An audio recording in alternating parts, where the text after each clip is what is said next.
Hello and welcome to this week's edition of The Chamber right here on Citi TV. Can you believe it? It's been 2 weeks since Parliament came back from recess and by extension to this third meeting for this session.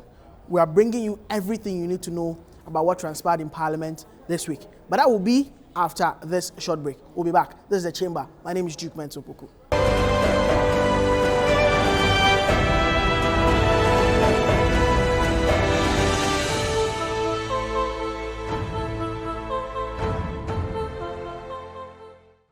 This week, the House has tried as much as possible to clear all other business it has to clear before Finance Minister comes to present the budget on the 14th of November. So quite a lot has gone on this week. For more on that, join us on the recap of the major issues in the House this week.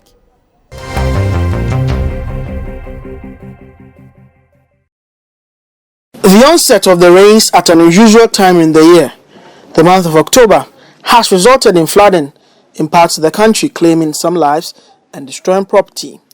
During proceedings in Parliament, the minority attempted to haul some ministers to the floor of the House to answer questions on the situation. Mr. Speaker, I'm making a statement briefly on a matter of urgent public importance. The floods that occurred few days that resulted in some casualties and some loss of lives, and repeatedly we have heard ministers, particularly Minister for Works and Housing, giving assurance to Ghanaians, Minister for Roads giving assurance to Ghanaians. Yet, Mr. Speaker, day in and day out, Ghanaians are agonizing as a result of our inability as a government, as a parliament. Honorable, are you making the statement? I've made it, Mr. Speaker. So I'm requesting that the Minister for Works and Housing, the Minister for Roads, and the Minister for Finance be hauled urgently before this House to assure the people of Ghana what steps they are taking to avert a future occurrence of the floods, to save lives, and to avert the needless loss of life arising out of this. But this was set aside by the Speaker. Yourself assured that you will work with your counterpart, the majority leader, and you make a statement together. Honorable, yesterday you sought by sending a message to me that you wanted to do this alone. I told you that was not what we agreed upon. Now, you are not making any reference to what we agreed upon, and yet you are making this request. Honorable, I will pray that we do not act in that direction. Later, the minority at a press briefing accused government of engaging in the illegal recruitment of personnel into the security services. The MPP is in government. And so when a secret recruitment exercise has been embarked upon, what conclusion do you want us to reach? The only logical conclusion that we can reach is that the MPP government is recruiting its cronies. And that is why they don't want to advertise the recruitment process so that the generality of the Ghanaian people would put in applications. And if they were using the e-recruitment model, the selection would be computer-based. So the level of human involvement will be brought down to the barest minimum. That way, people other than those connected to government. This accusation, the majority rejects. And the standard and procedures are clear on that. So I'm surprised that Agaga is making this assertion that government is conniving with security agencies to recruit people purported to be members of the ruling party. It is palpable false, it is baseless, and it lacks substance. The closest Parliament itself has come to witnessing suicide occurred earlier in the year. In the House on this occasion, members were given the opportunity to debate whether or not suicide should be decriminalized. The statement, originally in the name of Kwabena Mensah Opoku, was read by Busa South MP Dr. Mensah Opoku. In some of our sister African countries, the act is not considered a crime, as we have in Ghana. Mr. Speaker, our call for the decriminalization of attempted suicide is neither an acceptance nor endorsement of a person's desire to take his or her own life, but rather grounded on scientific evidence and reason. An attempt to criminalize it cannot constitute a tool for effectively dealing with it. Other MPs contributed to the deliberations. Even though it is rare that you hear somebody is being prosecuted for this, but the police and other security agencies that are aware that it is on the statute books, they are likely to use it when somebody attempts suicide. But the moment the person attempts suicide, you know that that person is not himself again, and there is no way you can prosecute him and imprison him or do anything like that. We must not encourage it. We must not let it look as if that you have every right to take away your life. And for that matter, criminality is involved. This you can only criminalize and begin to try those who have attempted and did not succeed. What of those who have succeeded? Those who succeeded, what are you going to do? So it's more of they've already punished themselves. So, Mr. Speaker, I think such individuals need more counseling, need more talk to than making it look as if we should let such individuals go to trial. But for Minority Leader Haruna Idrisu, there is no justification for suicide to be decriminalized. Unacceptable behavior must be punished and deterred. You don't want a society where you encourage young children that if they have problems, they should resort to killing themselves. Which society develops that way? So, Mr. Speaker, I commend the maker, but fundamentally, I disagree with him. There is basis why our criminal law, and Mr. Speaker, again, you are a good lawyer. Law is source, is morality. That behavior is immoral. And therefore, if it is punished with legislation, you say we should find out as a country what is it that is responsible for the recent reported cases of increases in suicide. What is it attributable to? Then we can, as a country, deal with it. But when you don't know the causes and you just say that decriminalize it, it is not normal behavior. And those who study social psychology, doctor, if you look at the relationship, the social circumstances, situational behavior is what informs this kind of conduct. The One Village, One Dam initiative of the Akufo-Addo administration has been set out to provide sources of irrigation to promote all year-round farming in northern Ghana. Minister for Special Development Initiatives, Mavis Kumsen, was on the floor of the House to answer questions on the project under the Infrastructure for Eradication of Poverty IPEP program. The minister told the House that the dam costs 250,000 Ghana cedis. Mr. Speaker, each site with its unique topography has its unique design. This means that the size of the dams are not the same. The cost of the small air dams is therefore 250,000 on average. When quizzed further on the range of the cost, this is what she had to tell the House. Averagely is 250,000, so it varies. It's from between 230 to 250,000. The highest is the 250,000. These recommendations are part of a report submitted to Parliament by the committee after more than 2 years of probing the operations of nomadic herdsmen in a bid to curb the recurring conflicts between herders and farming communities. The inquiry took the committee to countries in the sub-region such as Nigeria, Burkina Faso, and Senegal. Here is Chairman of the committee, Seth Champong, on what informed their recommendations. The inventory taking, after a period of stay, they move back, so they migrate back. But the major challenge has been the fact that these nomadic herdsmen are known for not using the main borders to get into the country. So if predominantly, many of them are not coming through the approved borders. How do you expect this recommendation that you are putting on the table to work when they don't even use the borders in the first place? Post the 2016 Enhanced Act of the Ghana Immigration Authority, we have asked them to be armed. And the intention is, and it is the practice, if you go through every district of this country, we have immigration officers, and they are, by law, the leading agency mandated to manage our borders, so they do border control. So it is expected that wherever such crimes are cited, immigration will take control and do the necessary consular services, hence the recommendation. Earlier, Fisheries and Aquaculture Minister Elizabeth Afolekwe was in the House to answer questions concerning her sector. She first apologized for her absence last week, which caused a stir in the House. MP for Kumbungu, Ras Mubarak, made a statement on the need to curb the rising spate of vote buying and monocracy in the country's politics.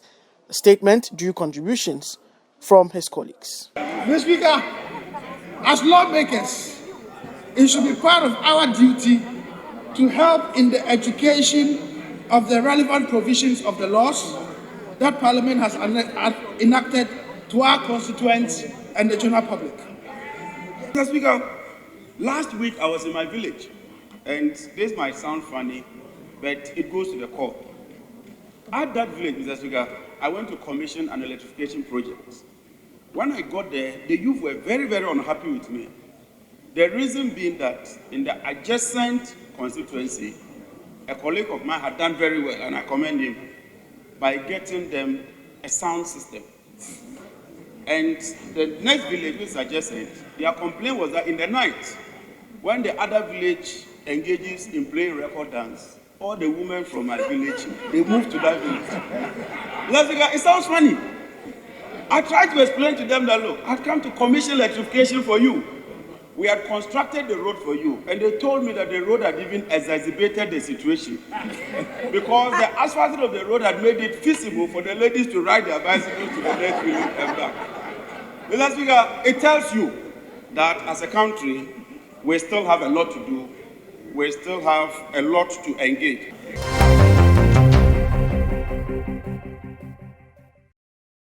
So those were the issues in Parliament laid bare to you there, from the issue of monocracy to that of the alleged legal recruitment into the security services as put out there by the minority, and a whole lot of other issues as well. But we'll take a break here. When we come back, we will delve deeper into the issues that have unfolded in Parliament this week.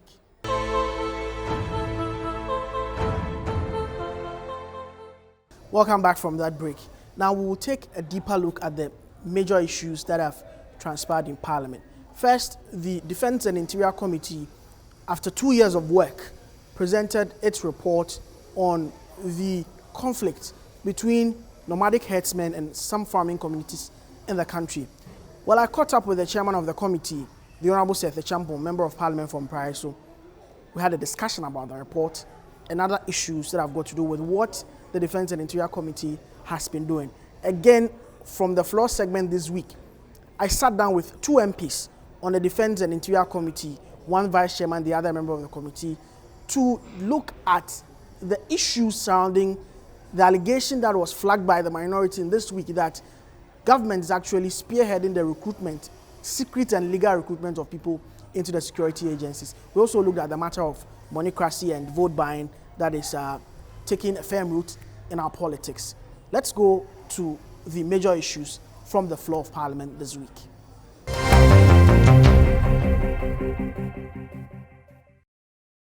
Primarily, every other national, aside the ECOWAS protocol, if you traverse and you enter any territory, you must abide by the rules governing that territory.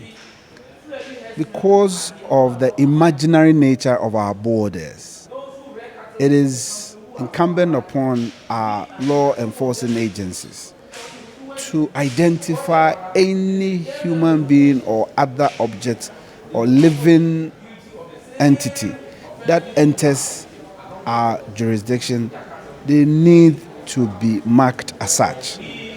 That informed us.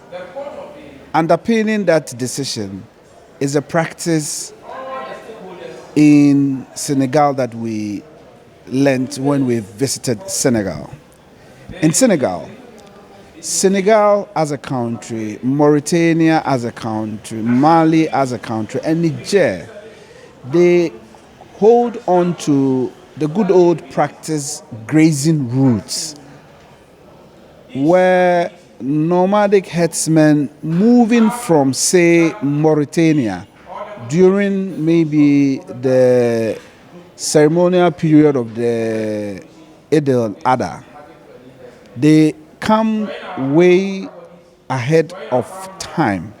And the intention is that because, for instance, Senegal has a lot of Islamic following, the practice is people would certainly trade, and it's a business. So all the nomadic herds that are coming are first and foremost identified. They initially send a note to the Senegalese authorities that these identifiable cattle herders are coming into your territory. And then Senegalese will reciprocate by accepting and then admitting that they can travel in. When they come in, they admit them, and then they check the cattle they brought. And upon that, the inventory taking, after a period of stay, they move back, so they migrate back. But the major challenge has been the fact that these nomadic herdsmen are known for not using the main borders to get into the country. So if predominantly many of them are not coming through the approved borders, how do you expect this recommendation that you are putting on the table to work when they don't even use the borders in the first place? Post the 2016 Enhanced Act of the Ghana Immigration Authority, we have asked them to be armed. And the intention is, and it is the practice, if you go through every district of this country, we have immigration officers, and they are, by law, the leading agency mandated to manage our borders. So they do border control. So it is expected that wherever such crimes are cited, immigration will take control and do the necessary consular services. Hence the recommendation. Okay, a little bit away from that, you're also talking about sensitization. What form is this going to take? Looking at the level of acrimony that exists between these farming communities and the people involved, I will go, it's a case in point. Thank you very much. That is why we are saying that we need mediation, we need to dialogue. In every human society, the only way to make progress is dialoguing. That's why we call for stakeholder engagement. I'm privileged to have sat in a couple of stakeholder engagements, and we have seen the progress this has brought to us. Recently, if you were minded, you'd realize that the nomadic herdsmen themselves, in an arrangement with the management of the Afram Plains South Wawasi herders, the leadership, the unit of the Ministry of Agri, have proposed a policy by which they are putting before government for government to peruse and see how workable this is going to be for our country. For me, this is one of the reasons why we are citing mediation and dialoguing. The more we sit to discuss the subject, the more we engage, we appreciate our individual weaknesses, and then we build on our strengths. And that is the only way we can make progress in this enterprise. Hence that call.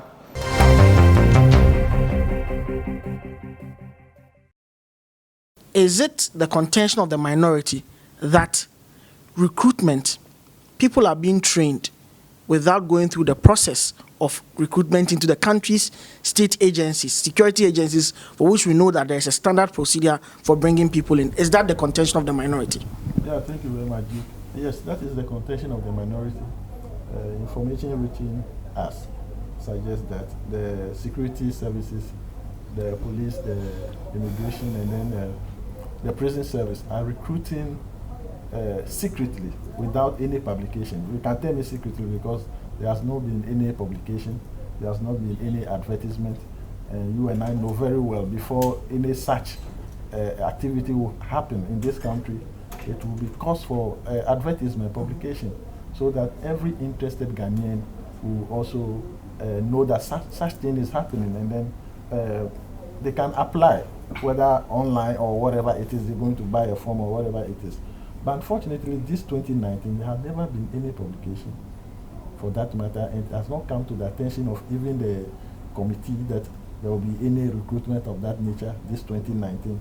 And just in the blue, we hear that people are being called to the various institutions for screening and examination for onward, recruitment to training centers, which we thought it wise that it is uncalled for security agencies to be in the dark just for names should be popping out from elsewhere for them to screen and then take them to training. It is not well for Mother Ghana, and it will not be well for the security nature of the country. It will only breed insecurity. So we raise the alarm so that Ghanaians will know this is the state in which we are in the country, that secret recruitment are ongoing. As I speak with you today is Friday, I think some number of people will be going for training, the prisons will be going for training, while there have never been any advertisement whatsoever. So that is why we were there. I'll be coming to you for evidence, but let me come to the Vice Chairman. You are quite conversant with the processes of the security institutions. Now my question to you is this true that government is using the back door secretly recruiting cronies, to quote the words of the a member of the minority who held that press conference, recruiting cronies dangerously into the country's state security institutions? Well, thank you very much for the opportunity afforded me to add my voice to this very, issues being raised by the minority. But let me register my protest here that it was false alarm to start with. There hasn't been any connivance with the government or the current administration in connection with the recruitment processes whatsoever. I know that the security agencies have their own way of, enlisting people into their respective agencies, of which they came out. And of course, as a committee that is mandated by the laws of this country to, as it were, examine all issues relating to defense and national security, we have oversight role as far as all these agencies are concerned, and we are in constant touch with them. To be honest with you, we engaged Ghana Prison Service, Ghana Immigration Service, Ghana Police Service, which is the principal law enforcement agency in this country, based on their timetable as far as the recruitment processes are concerned. And there was publication to that effect when they met us. So I was astonished when I heard minority being led by my good friend Agaga, churning out such propaganda that the whole process is shrouded with some level of secrecy. To be honest with you, that is not the case. When was this publication done? You are alluding to a certain publication a lot of people have not seen. Yeah, remember there was a policy directive from the president, with the background of looking at the internationally accepted standard, based on the UN report, that when it comes to the police-civilian ratio, yes, currently there should be about 230 police officers to every 100,000 population. So, mind you, per the UN standard, one police officer, based on the ratio, is supposed to govern or man 500 civilians, of which, if you look at our system, we have one police officer to over 800 civilians. So Mr. President felt that, look, the gap is so huge and we should do everything possible to bridge the gap. And therefore, as part of measures to beef up and also provide the citizenry with what is termed as public safety, and also to get people, as far as our internal security affairs is concerned, the President made a commitment of ensuring that we recruit additional 4,000 personnel into the security. But that did not say recruited them illegally or recruited them without the knowledge of people. No, I'm coming. So as a result of that, you know, the Ghana Police Service, of course, came out, and as usual, police has their own selection board when it comes to recruitment. And mind you, they have certain requirements. I mean, the eligibility requirements. So you can't tell me you want to enter into, or you want to become a police officer as a junior or senior officer without you being possessed certain requirements. At least if you want to enter as a junior officer, you should be, I mean, you must have successfully passed your SSC examination. And you must also have it at the back of your mind that you have no criminal records. Yeah. And then again, talking about height as a requirement, you must also be medically, proven that you are fit based on their own standard. If you want to enter as a senior officer, at least you must be able to possess a minimum qualification of first degree. So these are some of the standard requirements that one ought to go through. And even apart from that, bear in mind that you're going to write a paper and pass. That they have their written examination. Yes, from the selection board, and you need to satisfy them before you'll be able to enter. So these are let me put it, it's a public knowledge, and for a whole minority group in parliament, we're supposed to know. They're supposed to be in the known that these are some of the processes we go through as far as recruitment processes are concerned. I was surprised that they would just pop up only to throw propaganda about expecting the government to, as it were, respond to such frivolous, lifeless, baseless and useless allegation. And I must say that they should apologize to the good people of this country for misleading the public. So you are flatly denying these allegations. What evidence? What evidence does a minority have to be putting forward such claims that recruitment is being done on the blind side of everybody secretly? Just posed a question to my colleague. That when was the publication done? You could not answer that one. No. Couldn't answer. No, you see. Could not answer. You went on no. Let me clarify it. Maybe you were not listening. When was the publication done? Fantastic. Are you talking about prison service or for the police? For the police, for immigration, for the prison service. The publication was done in 2017, and we all know because I cannot disclose everything. But recruitment is done on a yearly basis. So if you are talking about 2017 we are discussing, and we are in 2019, we are discussing security matter. We are discussing issues that border on our national security and looking at the security infrastructure of this country, even the defense infrastructure, looking at the available facilities. There's no way police could have absorbed all the 4,000 personnel. So they were doing it batch by batch. So those who are recruited in 2017, all of them could not get in. So now those who are the backlog are there was even the backlog in 2018. So those are the people who are being trained. No, but as for the applicants, those who applied, they are in the known of all the information and the processes. So he's provided that the publication was done in 2017. And even with the Ghana Prison Service, that was done in April 2019.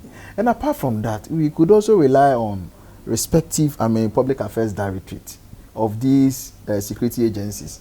And I'm sure they will furnish us with. Interestingly, they are not speaking up. We have tried to get in touch with all of these agencies, with the exception of the immigration. The issue here is we're not talking about eligibility criteria.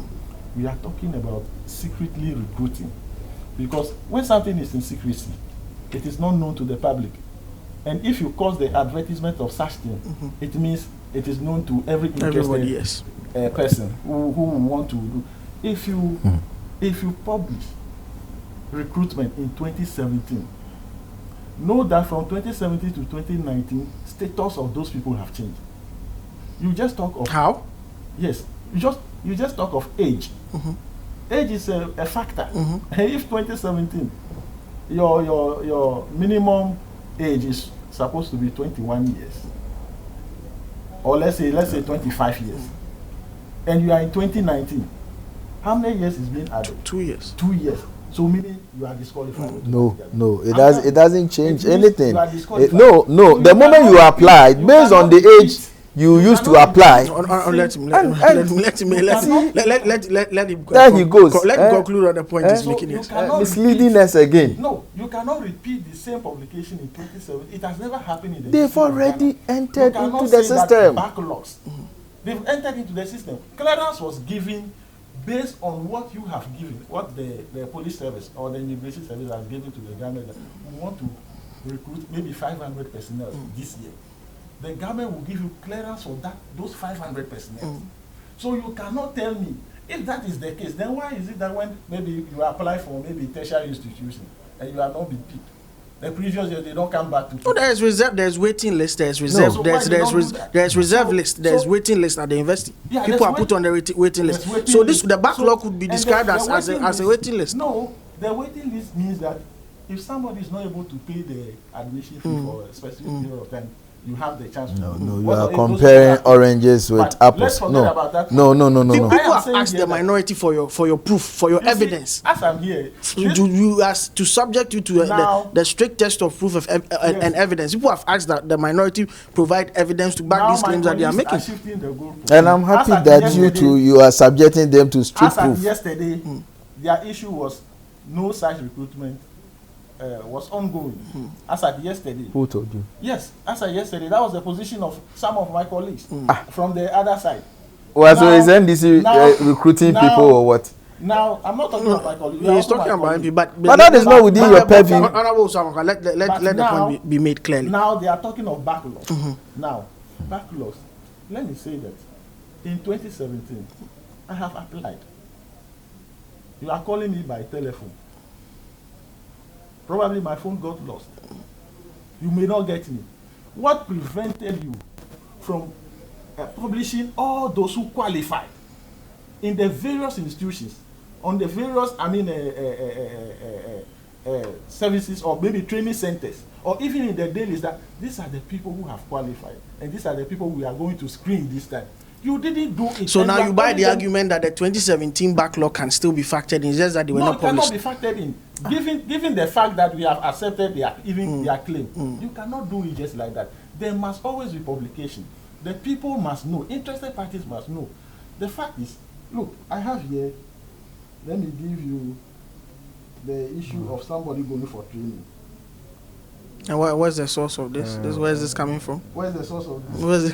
This WhatsApp platform is for coming from? I mean, if it's you something that you should the person is going for training today, and I'm telling you, the person sent it to me. But this is a bogus source. We can't take this as and this is a letter from the Well, we will take it and check the authenticity of this letter. This letter later. Then exactly. Then you call the person. So this is one of the things that you have to prove that this is indeed as a minority. This is a prison service. Doing what? As a minority, have you okay? Yes, because they are already done with the process.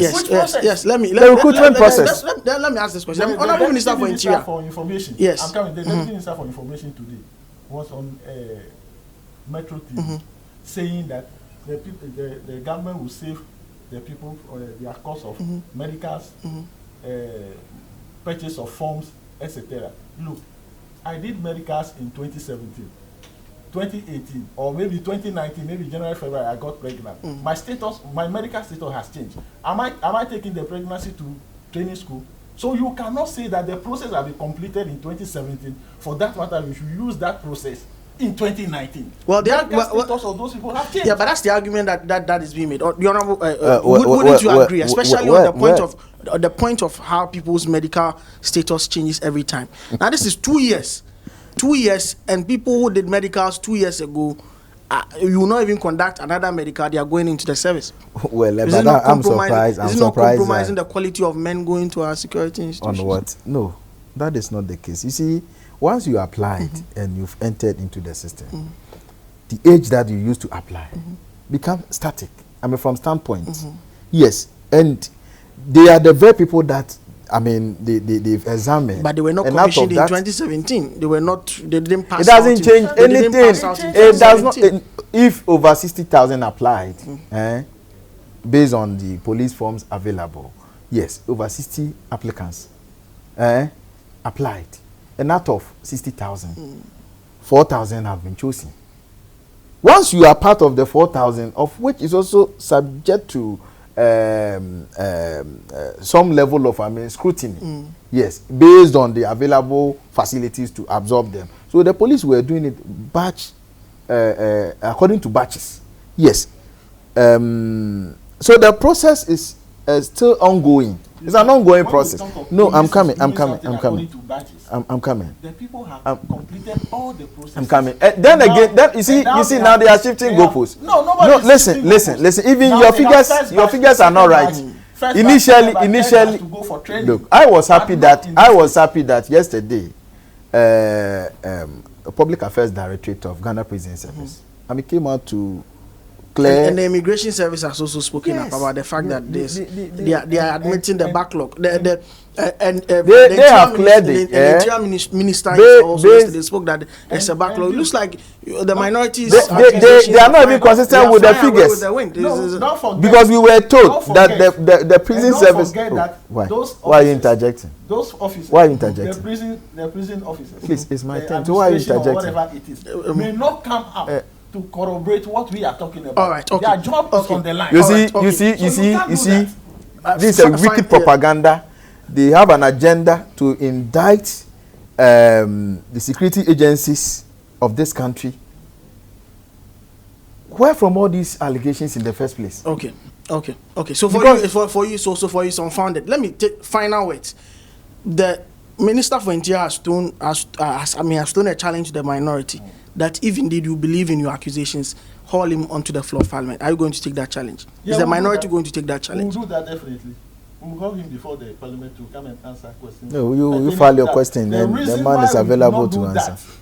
Initially, before going on air, was that people are going for training today. Before you realize the harm is already caused before. Let me make this last point. Yes, final words. We will definitely do that. Listen, NDC, they are not more Ghanaians than some of us.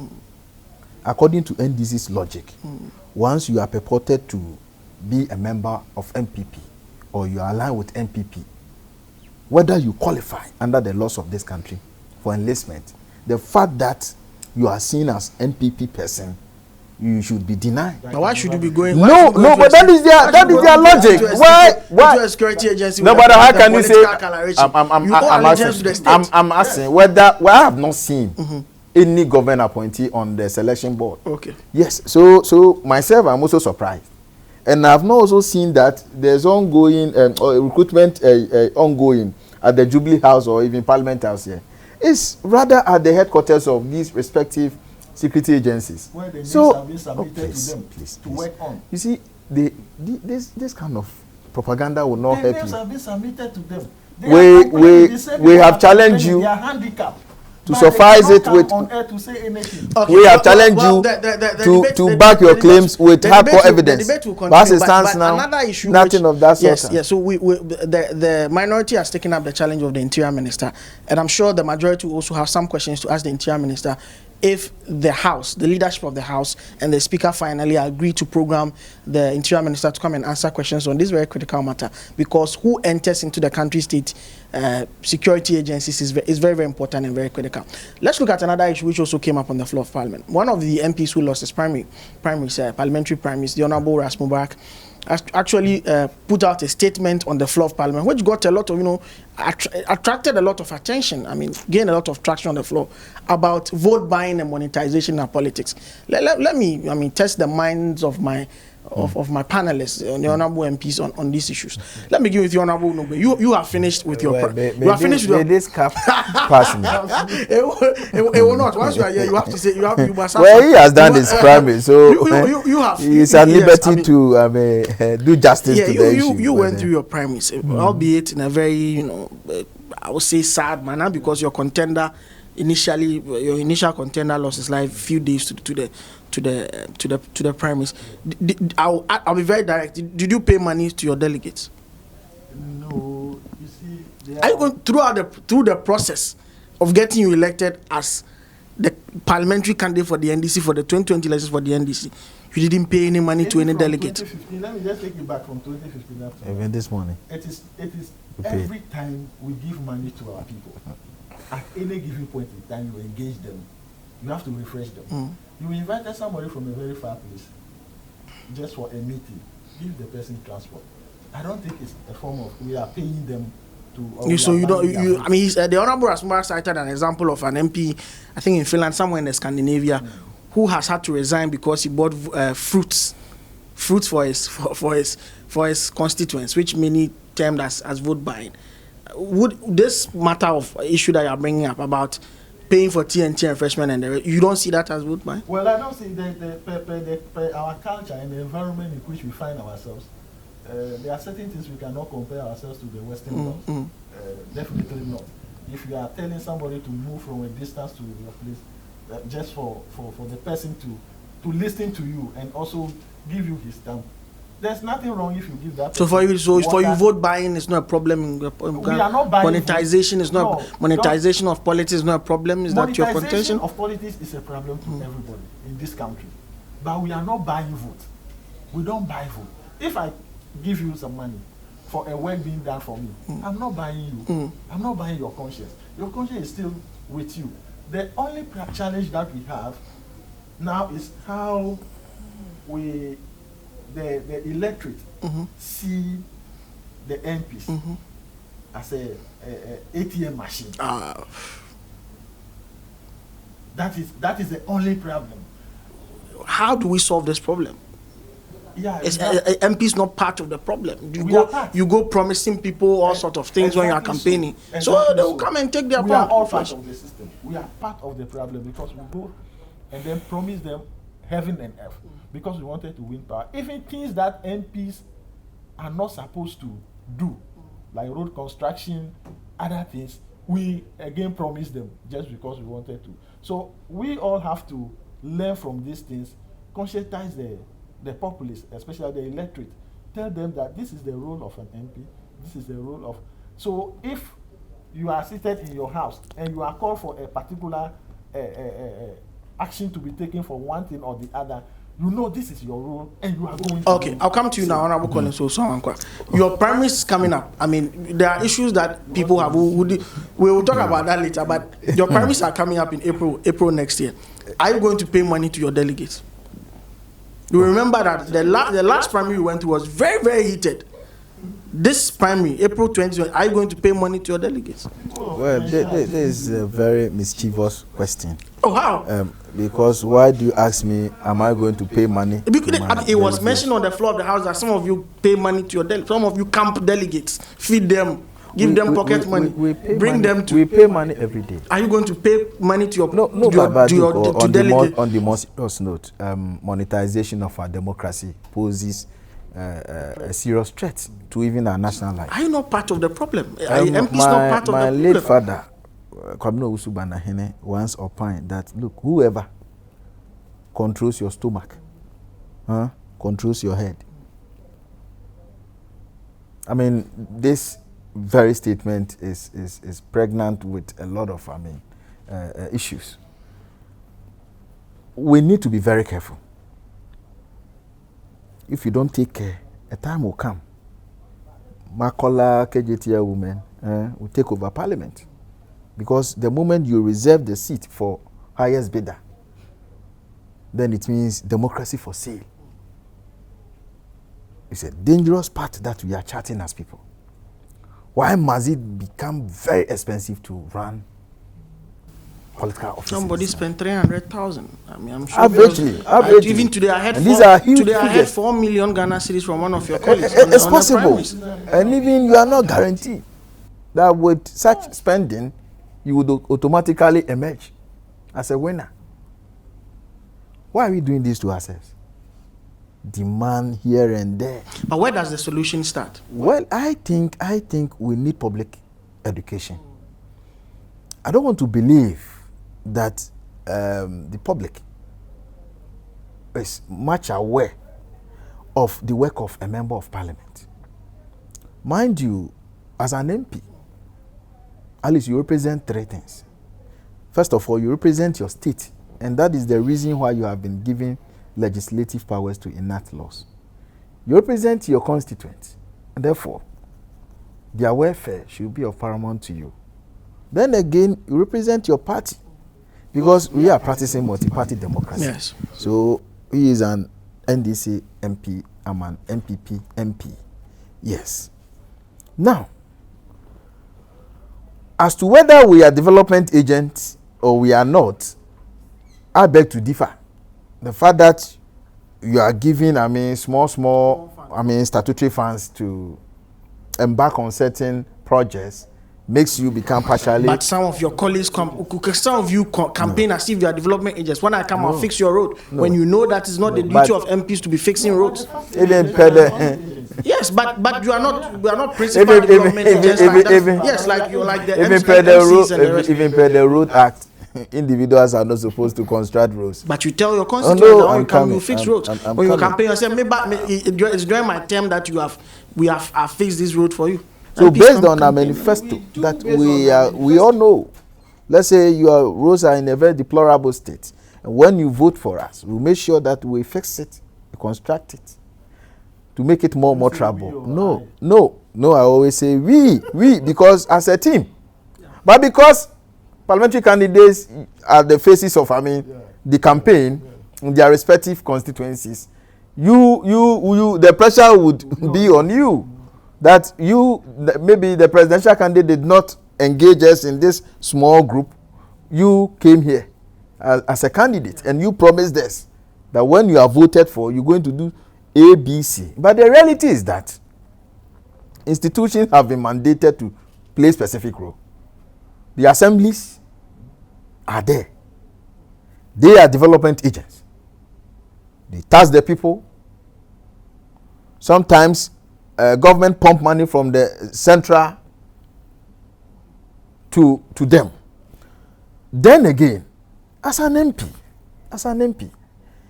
and I keep on saying that our democracy must be based on responsibility and accountability. I'm accountable to the people, the very people who elected me. Yes. So I'll account based on my stewardship that this is how I have utilized my share of common fund. And that includes paying money to your council? No, you are not getting it. These are some of the things that you are mandated by law to do that. Notwithstanding, we also have social responsibility. As an MP, sometimes your constituent will approach you that, today, if you don't assist me with my medical bills, it will be disastrous. For me, which is normal, it depends on. And some also fabricate stories. Are you getting it? Yeah, some people would come with fake stories. But what do? You cannot just look on. At least you must show some level of love or concern or passion. I think going forward, we are causing more harm than good to ourselves as far as our democratic processes are concerned, especially when it comes to elections. How do you get, development-oriented persons out of elections when the yardstick is such that if you fail to pay, you will definitely lose the election? This is a serious matter. It's a serious matter. So I think now the matter has come for debate. We are deliberating on it. I expect that we begin to educate the public. And in this sense, let me also register my displeasure that I have not been happy or enthused with some of the commentaries the media round.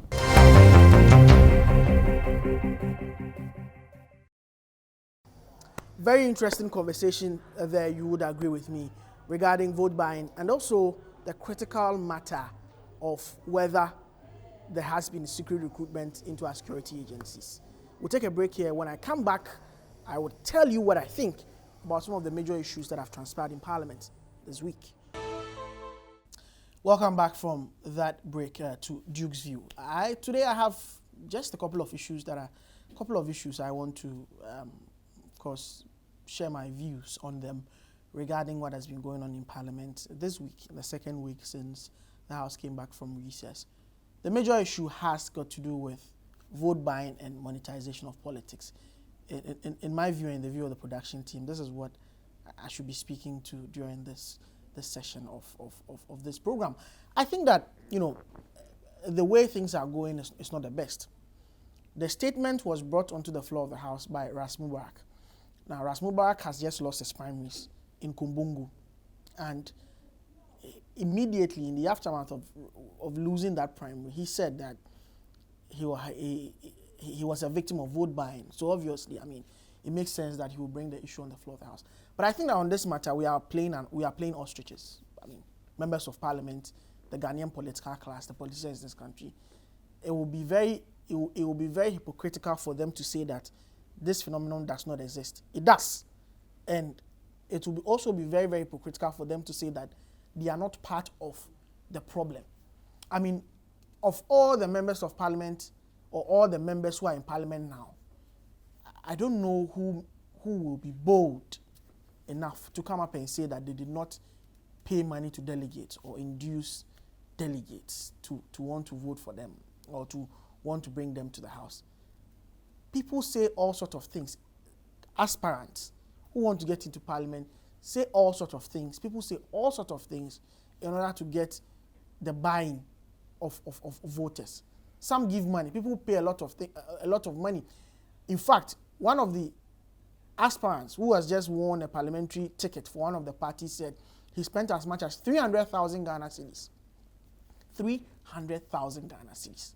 And that's even a conservative estimate. Today, I heard someone spent 4 million Ghana cedis on a primary. And that person even lost. He was just giving me an idea of how much people wanted to move him away from his constituency. And so his opponent spent that much, which means that he spent much more. So the earlier the political class comes together to think through this issue, and of course we as citizens also come out to think about this issue and push for serious reforms in our politics, the better it is for all of us. I agree that it's the politicians who have developed this voracious appetite for money among the delegates, because some people ask, how much is my opponent paying? We've been at Congress grounds. We've gone to Congress after Congress. People say, how much is my opponent paying? I'll pay more. Now, how much is my opponent paying? You will pay more. At the end of the day, where are they going to recoup all of these investments from? Remember that politicians are very, very rational beings, very, very calculated, because to be able to aspire for power requires a lot of calculations and a lot of, a lot of shrewdness. So how are they going to recoup these funds? Where are they going to get these monies to take back to where they took it from? And if we make our politics that way, if we monetize our politics, with all of these emerging issues of cyber fraud, of money laundering, of all sorts of people looking for always sort of ways and means to wash dirty money and mainstream it into the clean environment, into the clean sector, what would become of the state of the noble art of politics in our country? Who are going to be the MPs? Are they people who are informed by a certain philosophical underpinning, people who have a certain set of skills, people who have that community organization abilities, people who have what it takes to peruse documents, to make informed arguments, to craft laws, to shape policy in a country, or to be people who have gone through all sort of, done all sort of things to get money and to be able to buy delegates to get into. Maybe we should start by looking at even how MPs are even elected in the first place. NDC may have tried it didn't work out well, and I'm talking about opening up the system of selection and making every card-bearing member eligible to vote. The NDC tried it didn't work, but that does not mean that we cannot look at it again and try and see if it can work better. If you have 12,000 people, card-bearing members of a particular party voting for a particular candidate to be elected, That would, of course, reduce the incidence of vote buying, and of course, you have unless you have truckloads of money to pay each and every member of that 12,000 delegate list to be able to get there. We should start from that, and I think that the political parties, is about time they look at this suggestion to see if they can increase. I mean, open up the delegates list, have every card-bearing member of a party, whether MPP or NDC or CPP or PPP or UPP or Ghana Union Movement or whichever party, so that you reduce the incidence of corruption and vote buying, so that it will be a contest of ideas.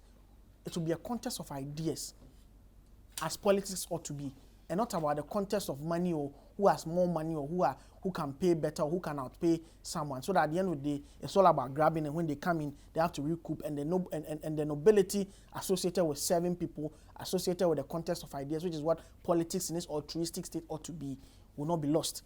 I think it's important. Otherwise, one day we'll wake up and we'll have a parliament full of money bags, no conscience, no integrity. A parliament full of people who have paid their money to get into the house without the love of people or the love of country, and they are just there to serve their self-interest. Vote buying and monetization of politics is real. Citizens and the political class and everybody concerned must rise up to do something about it. That will be by way of my take, by way of my view, Duke's view, on this edition of the program, and by extension, the end of this edition of the Chamber. Catch us same time next week on Citi TV. Enjoy the rest of our programming.